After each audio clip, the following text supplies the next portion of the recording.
The M100 is an easy to use mirrorless camera, perfect for those that are wanting to step up from their smartphone or compact camera. If you haven't already seen it, make sure you check out the first video in the series where I spoke through some of the more basic features of the camera.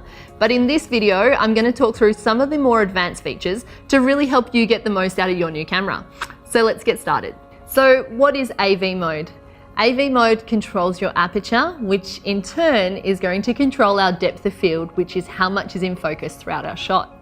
I'm going to use this very simple demonstration here to show you how when we select a low aperture number, for example f2.8 or f4, we have a very shallow depth of field. When we select a higher number, we can achieve a greater depth of field by having everything in focus. So the first thing we need to do is make sure that we select AV mode on our camera.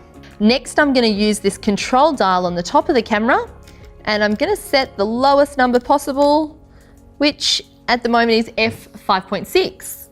Now, when I focus on the first thing in the foreground, you'll notice when I take the shot, the first item is nice and sharp, and as we move through the background, they get softer and softer. If I do the same shot but I increase the aperture, so for example, let me take this up to f20 and I take the same image, you'll notice that everything is sharp right throughout the shot, from the foreground through to the background. This would be great, for example, if you were shooting landscapes or perhaps something that you wanted to maintain as much detail right through the scene as possible. One of the other great features of the camera is being able to control the shutter speed. Now the shutter speed is controlled within our TV mode, so we're going to do a little demonstration with that now. First thing you need to do is change it from AV mode to TV.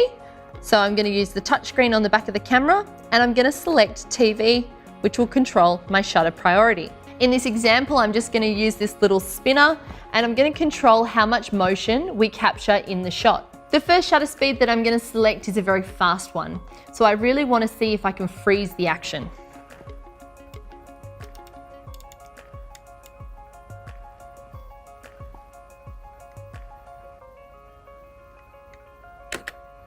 As you can see there at 1/1000th of a second, I was able to really stop that motion and freeze it in action. This is great if you have anything fast moving that you're wanting to photograph. Now on the other end of the scale in TV mode, if I slowed that shutter speed right down, then I could capture all of the movement that's happening in the scene. So imagine you're photographing a beautiful waterfall and you wanted to have that nice flowing water effect. You would need to do so on a much slower shutter speed. So I'm going to do that now by selecting a low number. I'm going to move this down to 1/30th of a second. And we'll take the same shot as an example. You can see by looking at these two images, one, we've really frozen the action, and the second one, we've been able to capture all of that motion blur that's happened through the scene. So that's TV mode. Not only can we take a standard movie, but we can also do a time-lapse movie mode. Let me show you how to set that on the camera. When the camera is in movie mode on the top mode dial, simply press this button on the top left. You'll see the different options that you have within movie mode.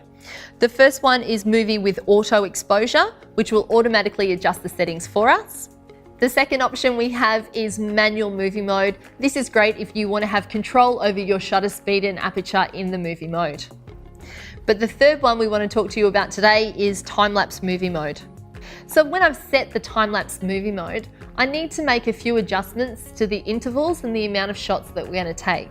To do that, I simply press this little button down here and I can control how many shots we take, the interval between each frame, and the camera will automatically work out for me the time that's required to photograph this time-lapse movie, and second of all, the playback time of the total movie.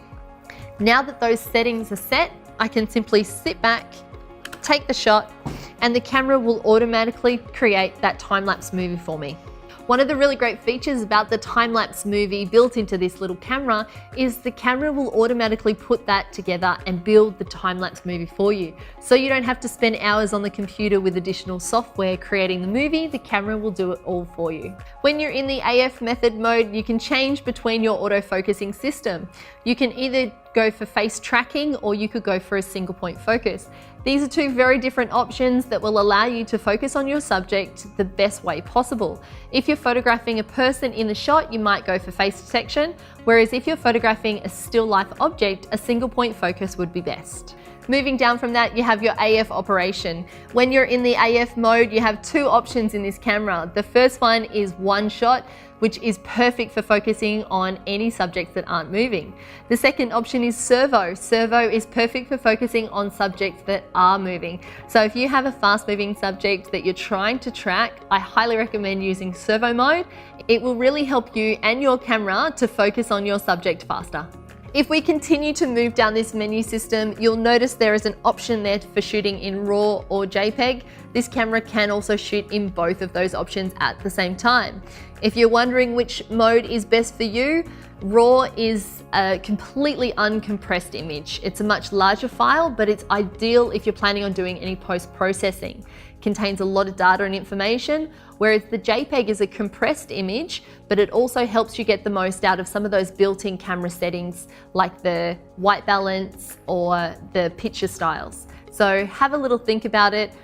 If in doubt, you can always record in JPEG and RAW at the same time. The next mode down is to control our different settings for movie mode, so we can shoot at a variety of different frames per second and resolutions for movie mode. Below that, we have the single shooting and continuous shooting. If you are shooting something that is fast moving, then continuous shooting mode will allow you to take multiple shots as your finger is pressed down onto the button. And as you can hear, it's firing off a lot of frames per second. If you have a fast moving subject, you might consider using continuous shooting mode. As you hold your finger down on the shutter, it will take multiple shots per second. Now, you've probably taken hundreds of photos and you're wanting to know how to play back, review those images, maybe even delete some. To review the images, we simply press this little blue playback button on the back of the camera. Now that your image is on the back of the screen, one of the great things that I love to do is the pinch zoom, so I can check the detail in the image. You can also use the touchscreen to scroll left and right to review the images. And if you're not happy with them, simply use the blue trash can, which is located on the up key, and select to erase that image. Make sure you check out the full range of EFM lenses to maximize your shooting potential with this camera. I hope this video has helped you get to know a little bit more about your EOS M100.